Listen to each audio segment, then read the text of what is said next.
અંકલેશ્વરના પાનોલીમાં ભ્રષ્ટાચારનો ચોંકાવનારો કિસ્સો સામે આવ્યો છે. ભરૂચ એસીબીએ લાંચ લેતા 3 પોલીસ કર્મીઓને રંગેહાથ ઝડપી પાડ્યા હતા.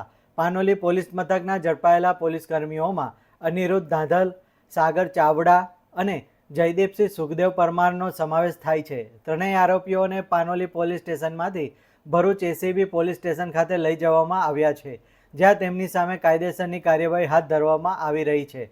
પ્રોહિબિશનના ગુનામાં ઝડપાયેલા એક બુટલેગરનો મોબાઈલ પરત આપવા માટે આરોપી પોલીસ કર્મીઓએ રૂપિયા 3 લાખની લાંચની માંગણી કરી હતી, જે પૈકી પ્રથમ હપ્તા તરીકે રૂપિયા 1 લાખ સ્વીકારતી વખતે ભરૂચ એસીબીએ ટ્રેપ ગોઠવી ત્રણેયને રંગે હાથ ઝડપી પાડ્યા હતા.